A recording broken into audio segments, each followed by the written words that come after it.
नमस्कार मित्रांनो, सुस्वागतम. आनंदी या मालिकेच्या आजच्या भागामध्ये अगदी मनपूर्वक मी तुमचं स्वागत करते. आजच्या भागामध्ये युगंधर हा आनंदीकडे किचनमध्ये आलेला असतो. आता पृथ्वीला फोन करून झाल्यानंतर युगंधर आनंदीला म्हणतो की झालं का समाधान. तेव्हा आनंदी म्हणते की हो मालक साहेब, हे बघा माझे आबा नेहमी म्हणत असतात की आता जगातील प्रत्येक कुलपांची चावी असते, फक्त योग्य वेळ आल्यानंतर ती आपल्याला उघडायची असते. आज मात्र तुम्ही छोट्या मालकांना फोन करून खूप मोठी गोष्ट केली. त्यावरती आता युगंधर म्हणतो की अगं खरं तर थँक्यू आनंदी, मी तुला म्हणायला पाहिजे, तुझ्यामुळे मात्र मी आणि माझा मुलगा जवळ येणार आहोत. जे निंबाळकरांच्या घरामध्ये आजपर्यंत घडले नाही ते तुझ्यामुळे घडत आहे. या सगळ्याचं श्रेय आनंदी तुला आहे. आणि तेवढ्यात युगंधरला शिर्केचा फोन येतो. आता युगंधर विचारतो की शिर्के काम झालं का.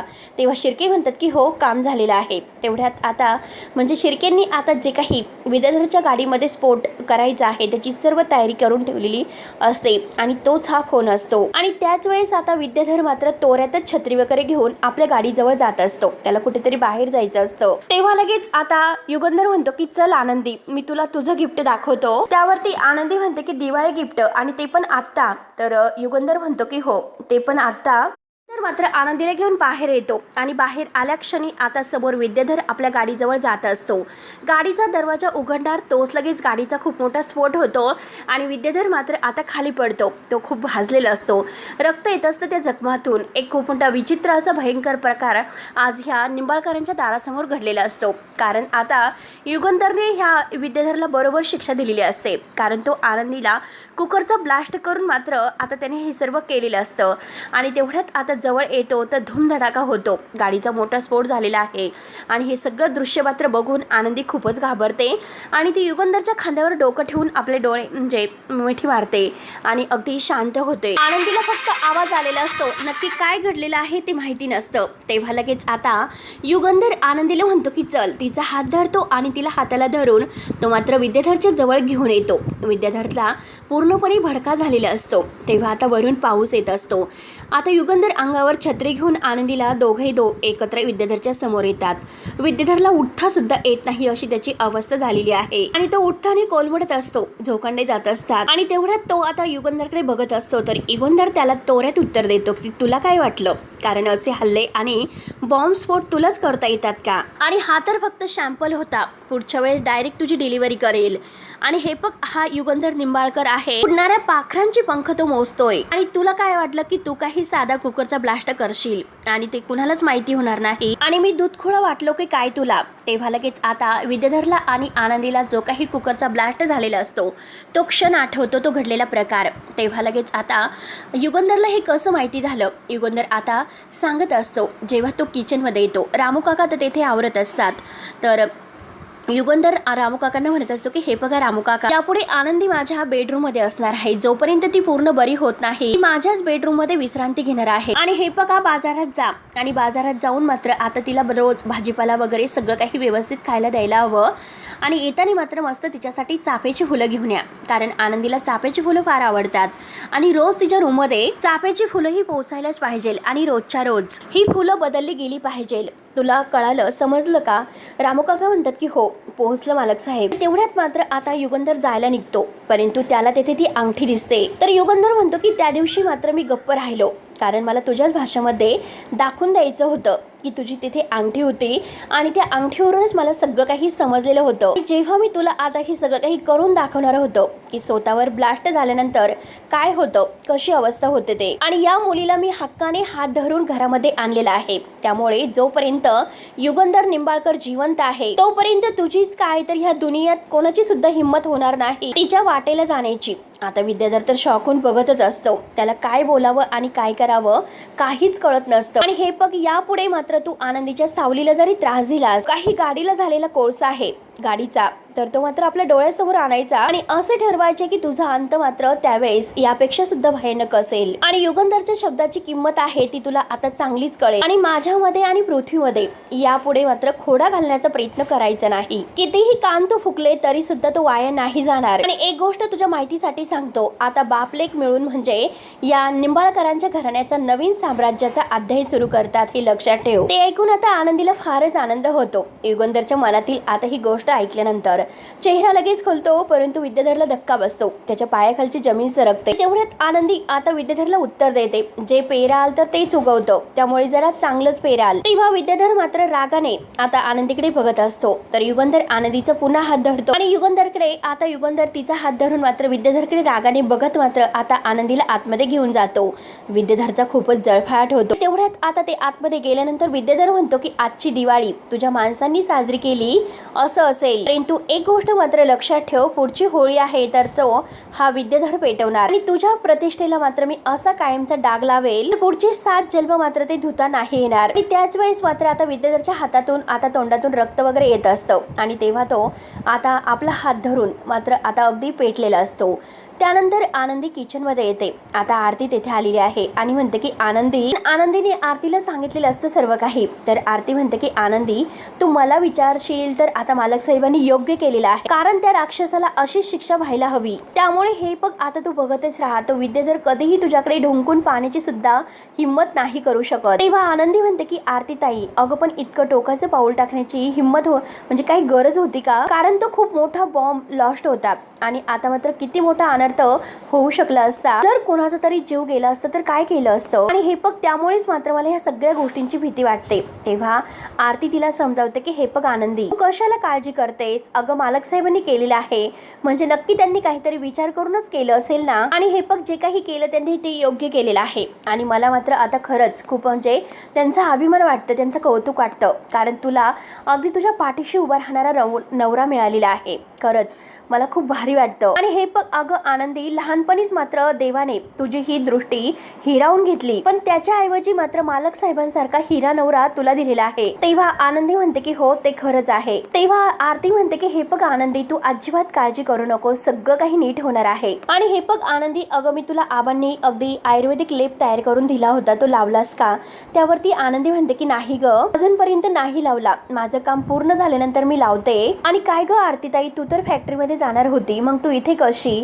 तेव्हा आरती डोक्याला हात लावते. अगं तुला सांगायचं राहूनच गेलं की मी फॅक्टरीमध्येच निघाले होते आणि तेवढ्यात मला शिर्के साहेबांचा फोन आला आणि ते म्हणाले की पृथ्वीबरोबर कोणत्या तरी नवीन प्रोजेक्टवर काम करायचं आहे आणि तू घरीच आहे, त्यामुळे मी घरी आले. तेव्हा तर हे ऐकून आनंदीला फारच आनंद होतो आणि चल आता मी निघते, नाहीतर तो खडूस माझ्या बरोबर. तेव्हा आनंदी म्हणते की आरती ताई, तेव्हा आरती म्हणते की हो ना, मला माहिती आहे की तुझा लाडका मुलगा आहे, तू खेकसते आणि त्या अगोदर मी निघते, असे बोलून आता आरती निघून जाते. आनंदीला मात्र आज खूपच आनंद वाटत असतो, तिला खूप छान वाटत असतं. त्यानंतर आता रूम मध्ये आरती आलेली असते आणि ती मात्र डिझाईन काढून मात्र आता ही पृथ्वीला देते आणि पृथ्वीला म्हणते की हे घे. पृथ्वी त्याच्या प्रोजेक्टवर काम करत असतो आणि आरती त्याला डिझाईन बनवण्याचं काम करून देत असते. आणि तेवढ्यात मात्र आता आरतीचं डिझाईन पूर्ण झाल्यानंतर ती म्हणते की पृथ्वी हे घे. तेव्हा पृथ्वी ती डिझाईन बघतो आणि लगेच तो कागद चुरगाळून फेकून देतो. आता आरती म्हणते की अरे, केव्हापासून मी तुला डिझाईन अगदी काढून देते, हाताचा पूर्णपणे भुगा झालेला आहे आणि तू तर लगेच न बघताच फेकून दिली. आणि हे बघ, मला ही डिझाईन नको आणि आता काहीतरी वेगळी असे युनिक डिझाईन पाहिजे असं तो म्हणत असतो.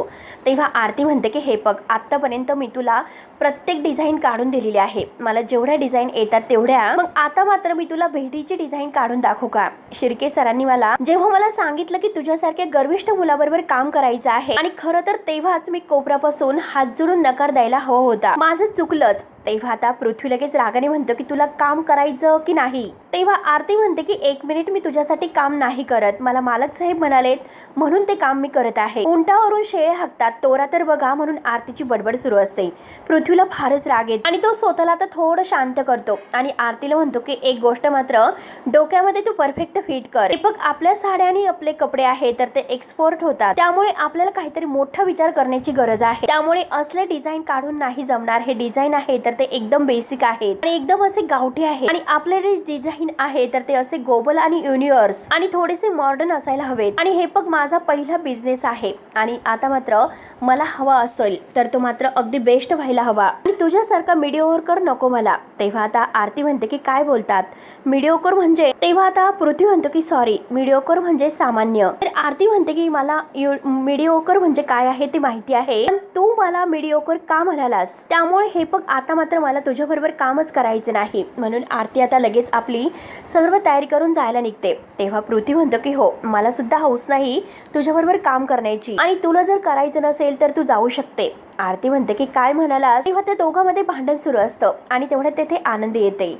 आनंदी म्हणते की काय सुरू आहे. तर आरती म्हणते की आनंदी बघ, हे तुझा लाडका मुलगा. आणि तेवढ्यात आता ती मुलगा म्हणण्याऐवजी आनंदी म्हणते की छोटे मालक. आरती ताई छोटे मालक. तेव्हा आरती म्हणते की हो तुझे छोटे मालक, आणि तुझ्या छोट्या मालकांनी माझं डोकं फिरून ठेवलेलं आहे. तेव्हा पृथ्वी जोरात आरतीवर ओरडतो. आरतीला म्हणतो की काय बोलतेस, मी डोकं फिरवलं. अगं आनंदी, तुझ्या आगाऊ बहिणीने माझं डोकं फिरवलेलं आहे. अगं डिझाईनच्या नावावर तिने काहीतरी वेगळी डिझाईन बनवून ठेवली. तेव्हा आता आनंदी दोघांनाही म्हणते की तुम्ही दोघं काय करतात, तुम्ही दोघंही शांत व्हा बरं. आणि तुम्ही दोघंही मात्र आता ससा आणि कासव यासारखी जी काही शर्यत लावून भांडणं करतात ना, ती अगोदर थांबवा. तेव्हा आता आरती म्हणते की हो प्लीज आनंदी, आता मात्र आम्ही नाही भांडणार, आणि आता कारण मी त्याच्याशी बोलणारच नाही. आता या क्षणापासून मी मात्र हा प्रोजेक्ट सोडत आहे. तेव्हा आनंदी म्हणते की अगं आरतीताई, तू ऐकून तर घे, असं काय करतेस. तर आरती म्हणते की नाही मी जाते. पृथ्वी म्हणतो की हो ठीक आहे, तिला जाऊन दे, तिला अजिबात थांबू नकोस, तशीही ती बिनकामाचीच आहे. आणि मला तर हा प्रश्न पडलेला आहे की आपल्या फॅक्टरीमध्ये डिझायनरच्या कामावर पोस्टवर हिला नक्की कामाला कोणी ठेवलेलं आहे. तेव्हा आता आरती म्हणते तुझ्या वडिलांनी ठेवलं, आणि तू मात्र त्यांना जाऊन विचार. तेव्हा आता पृथ्वी म्हणतो की हे बघ, त्यांना तू मध्ये आणायचं नाही, मी तुला सांगून ठेवतो. आरती म्हणते की नाही, मी तुझं नाही ऐकणार, मी त्यांना मध्ये आणणार. कारण का आणणार नाही, तर ते माझे मालक साहेब आहेत. तेव्हा पृथ्वी म्हणतो की हे बघ आरती. तर आनंदी मात्र दोघांवर ओरडते, एक मिनिट शांत व्हा. आरतीचा हात धरून मात्र ती आता तिला मागे करते आणि अगदी दात खात म्हणते की दोघांनी शांत व्हा. आनंदी त्यांना समजावते की हे बघा, तुम्ही तुमच्या दोघांचाही ॲटिट्यूड आणि इगो बाजूला ठेवा. तेव्हा आता पृथ्वी रागाने आरतीकडे बघतो आणि आरती सुद्धा दिमाग खातात. आनंदी त्यांना समजावते की तुमच्या दोघांच्याही इगोपेक्षा हा प्रोजेक्ट जास्त महत्वाचा आहे. तेव्हा पृथ्वी रागाने थोडासा बाजूला जातो. तर आनंदी म्हणते की हे बघा पृथ्वी सर, आरती ताई आहे तर ती आपल्या फॅक्टरीमधील बेस्ट डिझायनर आहे. पॅरिसचं जे काही कॉन्ट्रॅक्ट होतं त्यावेळेस मात्र जी काही आता ही लिपीबद्दल आयडिया माझी होती, तरी सुद्धा मात्र ती आयडिया आहे तर ती सुंदर असे रेखीव कागदावर आरतीताईंनीच काढली होती. आता पृथ्वी आरतीकडे बघत असतो. आरती म्हणते की कळलं का. तर लगेच आनंदी म्हणते की आरतीताई तू शांत राहा, गप्प बस बरं, इकडे ये. आणि आरतीचा हात धरून मात्र ती तिला पृथ्वीच्या समोर घेऊन येते आणि म्हणते की तुम्ही दोघंही आपापल्या कामामध्ये बेस्ट आहात, परंतु तुमच्यामधील जे काही वैयक्तिक मतभेद आहेत ते मात्र बाजूला ठेवा आणि एक टीम म्हणून आता हे अगदी मन लावून काम करा. तेव्हा आरती म्हणते की टीम बनवून. अगं आनंदी, त्याला इतक्या भरमसाठ डिझाईन काढून दाखवल्या तरी सुद्धा त्याला एकही डिझाईन नाही आवडली, आणि त्याला काहीच कसं आवडलं नाही. त्याला काय हवं आहे हेच मला नाही कळत, आणि तो मला नीट सांगत सुद्धा नाही. तेवढ्यात लगेच आता शिल्पाताई येते. पृथ्वी करत, आणि नुसतं तू कामच करणार आहे का, खाऊन घे पटकन. म्हणून आता शिल्पा त्याला नाश्ता देऊन जायला निघते. तर पृथ्वी म्हणतो की आत्या थांब. आणि तेवढ्यात मात्र तो शिल्पा आत्याच्या साडीकडे बघतो आणि त्याला फारच आनंद होतो. आणि तो म्हणतो की मला जे काही सापडायचं होतं ते सापडलं, हेच आता डिझाईन हवं आहे, खूपच छान, आता तेच मला सापडलं. आरती हे बघ, आता जे काही तुझ्या समोर आहे तुला मात्र बघायला हवं होतं ना, मग मात्र तुझ्या अगदी शॅम्पल जवळ आहे. तेव्हा आरती म्हणते की नक्की तुला काय हवं आहे. तेव्हा तो शिल्पाताईचा फोन घेतो आणि शिल्पा आत्याकडून फोन घेऊन त्यामध्ये मात्र आत्याचे जे काही आता फोटो आहे तर ते फोटोमधील प्रत्येक साडीचे लुक मात्र तो आता दाखवतो. आत्याच्या प्रत्येक साडी जी काही आहे त्याच्या डिझाईन, त्याचं लुक, आणि लगेच मात्र तो आरतीला सगळं काही दाखवतो. आणि तेव्हा आरतीच्या लक्षात येते. तेव्हा तो आत्यावर खूपच खुश होतो आणि आत्या तर लगेच आता तोंड मुरडते, कारण तिला तर खूपच ॲटिट्यूड असतो. तर आता पृथ्वी म्हणतो की बघ आत्या, मला जो काही माझा एलिगन्स हवा होता तो मला मिळाला. तेव्हा आता शिल्पा आत्या खुशत म्हणते की तुझी चॉईस परफेक्ट आहे. तेव्हा आनंदी आणि आरतीला सुद्धा आनंद होतो. तेव्हा पृथ्वी आता आरतीला म्हणतो की चल, तुला काय हवं आहे ते तुला कळालं असेल, मग आत्ताच्या आत्ता आपल्याला ऑफिसला निघायचं आहे, तुला डिझाईनवर काम करायचं आहे आणि मी माझ्या प्रोजेक्टच्या डिझाईनवर काम करणार आहे, त्यामुळे तू चल. तेवढ्यात आता आरती म्हणते की आत्ता आता मात्र मी काही ऑफिसला नाही येऊ शकत. आता किती वाजले, ही काही वेळ आहे का ऑफिसला जाण्याची? तेव्हा मात्र आता तो आपल्या घड्याळात पाहतो आणि म्हणतो की मीडिओकर असे बोलून तो आता आरतीकडे बघत निघून जातो. तेव्हा अगं शिल्पा आत्या म्हणते की अरे खाऊन तरी जा. तर पृथ्वी म्हणतो की नाही आत्या मी परत येतो. तेवढ्या शिल्पा आत्या म्हणते की बाप लेक दोघंही सारखेच आहे. कामामध्ये यांना खायचं प्यायचं काही सुचत नसतं. ते खाणं पिणं सुद्धा विसरतात. आणि तेवढ्या शिल्पा मात्र आनंदी ऑर्डर सोडते. आता हे पग लगेच स्वयंपाकाला लागा आणि पृथ्वीला टिफिन पाठवून दे. तेव्हा आनंदी म्हणते की हो हो ताईसाहेब. आरती तर रागाने आता ताईसाहेबांकडे बघत असते. तेवढ्यात आरती म्हणते की आनंदी हे पग मी सुद्धा निघते. म्हणून ती आपली पिशवी घेऊन आनंदीच्या हाताला धरून तिला बाहेर घेऊन येते. तेव्हा आता संध्याकाळ झालेली असते. तेव्हा आता आनंदी टिफिन तयार करते आणि म्हणते की हो हे बघा दादा, ड्रायव्हर दादा, हा डबा आहे तर तो छोट्या मालकांना द्या. सकाळपासून त्यांनी काही खाल्लेलं नाही आणि ते उपाशी असतील. त्यानंतर धनश्री मात्र आता विद्याधरला फोन करत असते, परंतु फोन काही तो उचलत नसतो. आणि तेवढ्यात जोराने आता पोलिसांच्या गाडीचा हॉर्न येतो. तेव्हा आनंदी बघते की नक्की ह्या गाडीचा हॉर्न काय ऐकू येत असतो. आता बापू तर अगदी धावतच बाहेर येतात. शिल्पा सुद्धा आता उठून उभी राहते. तेव्हा आता सगळेजण बाहेर आलेले असतात. नक्की काय झालं असेल आणि ही पोलिसांची गाडी का आली असेल? आणि तेवढे शिल्पा म्हणते की आता हेच कळत नाही की आपल्या घराच्या बाहेर पोलीस गाडीचा सायलर काय ऐकू येतो. आणि तेवढ्यात पोलीस मात्र आतमध्ये येतात. शिल्पा विचारते की इन्स्पेक्टर साहेब तुम्ही येथे यावेळेस. आणि तेवढ्यात युगंधर आणि शिर्के सुद्धा बाहेर येतात. आता रूम मध्ये असतात. शिल्पा विचारते की काय झालं, तुम्हाला कोणी बोलवलेलं आहे का? आणि तेवढ्यात आता युगंधर मात्र मस्त IT मध्ये सोप्यावरून बसतो. तर शिल्पा म्हणते की युगंधर अरे काय झालं, आपल्या घरी पोलीस आलेत, नक्की का आले ते? आणि तेवढ्यात तोऱ्यात मात्र आता विद्याधर येतो आणि म्हणतो की पोलिसांना तर मी बोलवलेलं आहे. तेव्हा आता सगळ्यांना मात्र फार मोठा धक्का बसतो. विद्याधरने पोलीस का बोलवले असेल सगळ्यांना प्रश्न पडतो. मात्र आता विद्याधर आत येतो. विद्याधरची ती अवस्था बघून मात्र आता माई आणि शिल्पा पुढे धावतात आणि विद्याधर काय झालं आणि तुझी अशी अवस्था का झाली म्हणून त्या अगदी धावतच येतात. तर विद्याधर म्हणतो की थांबा, कोणीही पुढे येऊ नका. तेव्हा आता धनश्री सुद्धा आहो आहो करत धावतच येते. तेव्हा आता विद्याधर तिला ओरडतो की तेथेच थांब. धनश्री रडतच विचारते की आहो पण तुम्हाला काय झालं, किती लागलेलं आहे आणि कसं लागलं? तर तेवढ्यात माई सुद्धा विचारतात की काय झालं, एवढं कसं लागलं तुला? आणि त्याच वेळेस विद्याधर आता पट्ट्या वगैरे करून आलेला असतो. खूपच जखमा झालेले आहेत आणि त्याचा हात सुद्धा अडकून आलेला आहे. तेव्हा आता सगळेजण विद्याधरची अवस्था बघून एकदम शॉक होतात. विद्याधर म्हणतो की जीव घेणा हल्ला माझ्यावर झालेला आहे. युगंधरच्या समोर येतो. युगंधरकडे हात करत म्हणतो की या नराधमाने माझ्या गाडीमध्ये बॉम्ब फोडलेला आहे, म्हणजे युगंधरकडे. तेव्हा आता हे सर्व काही ऐकल्यानंतर सर्वांना फार मोठा धक्का बसतो. धनश्री आता युगंधरकडे बघायला सुरुवात करते आणि त्याच वेळेस जो काही घडलेला प्रकार आहे की बॉम्ब कसा फुटला, काय झाला, गाडीमध्ये बॉम्ब ठेवला होता, हे सगळं काही विद्याधर मात्र आता सगळ्यांना सांगतो. आणि ह्या युगंधरचा मला जिवंत जाळण्याचा प्लॅन होता असं म्हणतो. युगंधर काही बोलत नसतो. तो फक्त तोऱ्यात आता विद्याधरकडे बघत असतो. आनंदी बिचारी खूप घाबरून जाते. धनश्रीला मात्र आता ही सगळी काही अवस्था बघून मात्र खूप वाईट वाटत असतं. आपल्या नवऱ्याची काळजी वाटते. तेव्हा शिल्पाला राग येतो. शिल्पा आता विद्याधरला म्हणते की अरे तू काय बोलतोस, तुझं तुला कळतं का?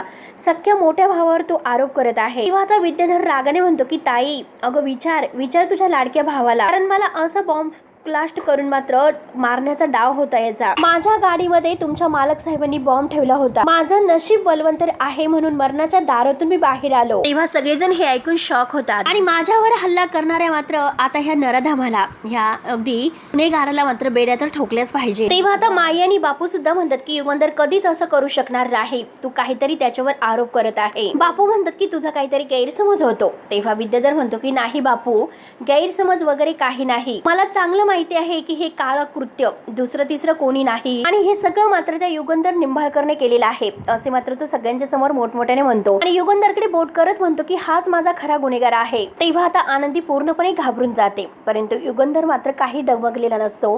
तो फक्त शांतपणे आता विद्याधरचं बोलणं ऐकून घेतो. शिल्पा, धनश्री, बापू, माई सगळेजण आता युगंधरकडे पाहत असतात नक्की काय झालं असेल. आणि विद्याधर आता इन्स्पेक्टर साहेबांना म्हणतो की ओ इन्स्पेक्टर, मी इथे तुम्हाला चहा पाण्याला नाही बोलवलं, या गुन्हेगाराला अटक करा असे ऑर्डर सोडतो. तेव्हा युगंधर मात्र रागाने आता बघत असतो. तेव्हा आता इन्स्पेक्टर साहेब विचारतात की विद्याधर, तुम्हाला पक्की खात्री आहे की ही मालक साहेबांनी केलेला आहे तर, आणि कुठल्या पुराव्याच्या आधारे मात्र तुम्ही तुमच्या मोठ्या भावावर आरोप करत आहे? तेव्हा विद्याधर खूप जोरात ओरडतो, भाऊ, अहो कसला भाऊ आणि कुठला भाऊ? भावाच्या नावावर पक्का कलंक आहे, का सक्का भाऊ आणि पक्का वैरी. आणि हे बघा इन्स्पेक्टर साहेब, मला जीवे मारण्याचा प्रयत्न झालेला आहे, त्यामुळे आत्ताच्या आत्ता त्याला अटक करा. आणि याने स्वतःहून माझ्यासमोर कबूल केलेला आहे की तो बॉम्ब मात्र यानेच माझ्या गाडीमध्ये ठेवला होता। तेव्हा आता सगळेजण धक्क्याने पाहत असतात। आनंदी तर पूर्णपणे घाबरून जाते। तर विद्याधर म्हणतो की याच्यावर मात्र आत्ताच्या आत्ता 307 कलम लागलाच पाहिजे आणि अजूनपर्यंत आता युगंधर फक्त विद्याधरचं बोलणं ऐकून घेतोय आणि आता तो तोऱ्यात उठून उभा राहतो आणि विचारतो की काय रे, तू माझ्यावर जे काही आरोप करतो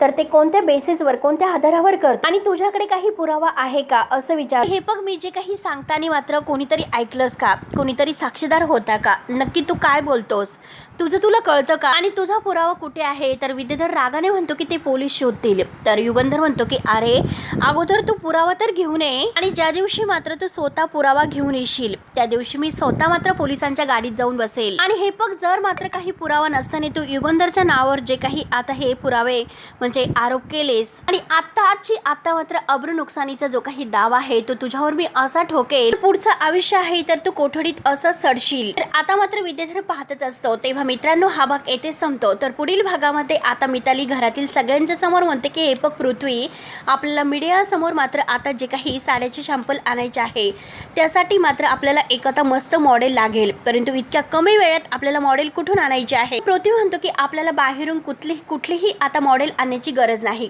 कारण ह्या ब्रँडची जी काही खरी आहे तर ती मात्र आपल्याच घरामध्ये आहे। तर शिल्पा म्हणते की आम्हाला सुद्धा कळून दे, कारण तुझ्या या ब्रँडची नवीन मॉडेल कोण आहे।